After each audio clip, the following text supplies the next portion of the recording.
prostration. Page 279. Alif Lamin, the revelation of the book of which there is no doubt is from the Lord of the universe. Did they say he has invented himself, Muhammad? Surely it is the truth from your Lord that you may forewarn a people none has warned before you, and they may be rightly guided. All Muhammad was done was true. Muhammad was just warning. Muhammad was just warning.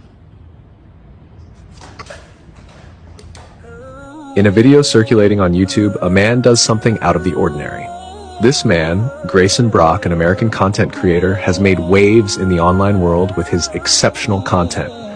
What he did this time isn't something typical. It's a journey that might transform his life in the future. The video on his YouTube channel documents his remarkable feat, reading an entire Holy Scripture in one sitting. This is not an easy task, as not everyone can accomplish it. However, what truly grabbed the public's attention was his decision to read the Quran in one go. In total, he spent 18 hours completing his reading. Tirelessly, he marked significant points on his body to track his progress and the parts that held special meaning to him during his reading of the Quran. After 18 long hours, Grayson finally completed his mission.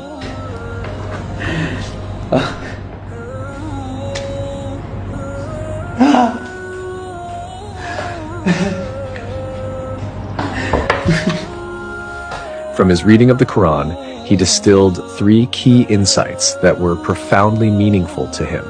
First, the importance of reverence and obedience to God without associating any partners with him. Second, the necessity of self-restraint from worldly desires and living in accordance with divine guidance. Third, the duty and virtue of being good to one's parents, as honoring one's parents is a core tenet of religious teachings.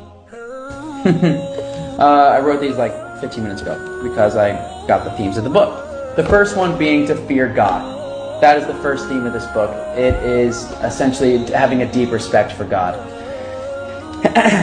Number 2, don't follow your desires. This is a verse from the Quran. Happy shall be he that keeps himself pure. So don't just follow your desires, because following your desires might lead you to sin. And sinning is when you go against yourself. That's what sinning is. That's what the Quran says sinning is. And lastly, this is from the Quran. Be kind to your parents.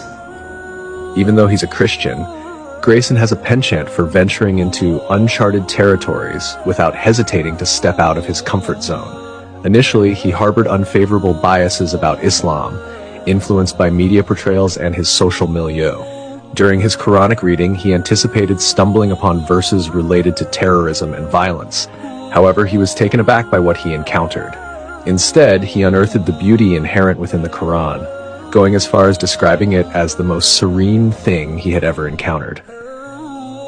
I read the entire Quran in one sitting as a white boy, Christian, and I was shocked because, and I can prove that I read the whole thing because you can see the video right there, but I was shocked because I thought it was going to be like really evil and about, I don't know, terrorism, and it was actually amazing.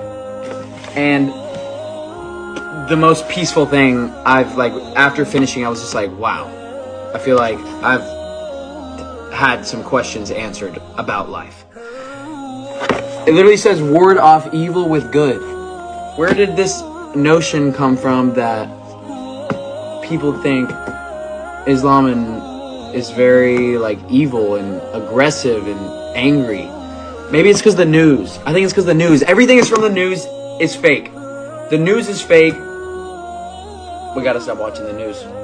Although he had dedicated his life to studying the Bible, reading it in its entirety gave him a fresh perspective.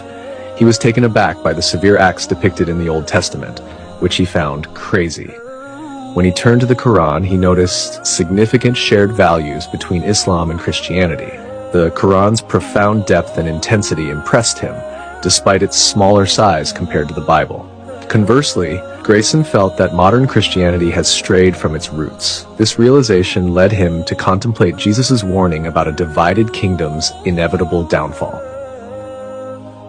I just read the entire Bible and the entire Quran. When I read the Bible, I was surprised at how violent it was. I've been studying the Bible my whole life, but reading all the way through, like the Old Testament is crazy.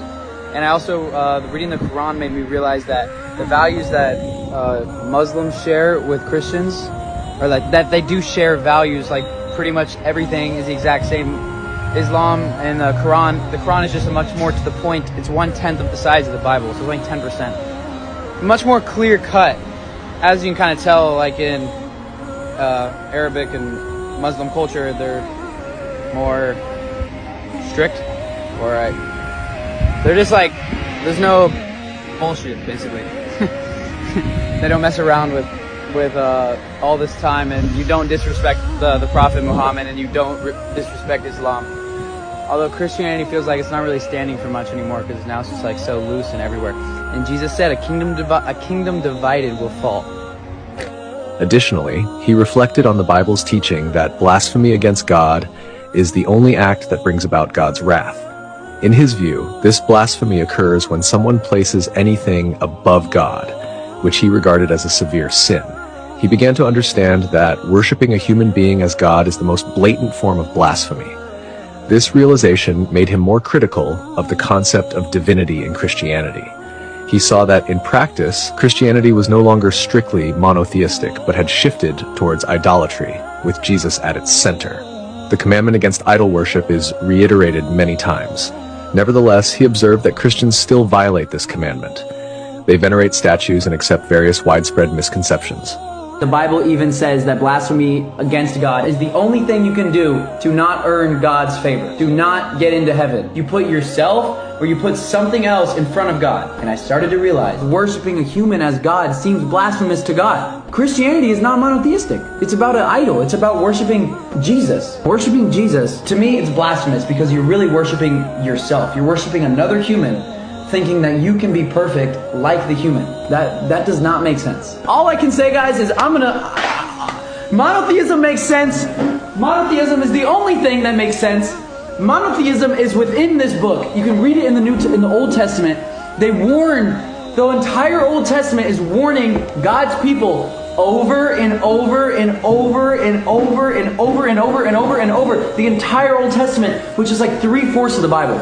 The entire Old Testament is do not put anything before God. Do not put any idols before God. Do not worship made idols. Don't do it. And they did it. They did it. They're statues. There is lies out there. There is lies. Additionally, he pointed out that it is commonly known Jesus spoke in Aramaic. He previously cited a prayer from the Bible where Jesus instructs his disciples how to pray to God. What struck him was the realization that Jesus himself prayed to God, and then suggesting that Jesus was not God. Our Father, who art in heaven, hallowed be thy name. Thy kingdom come, thy will be done on earth as it is in heaven. That's the Christian prayer, and Jesus told his disciples how to pray. And it starts out with our Father. Jesus was worshiping God. And Jesus spoke Aramaic. You know how he said God, how you say God in Aramaic? Look it up. Allah.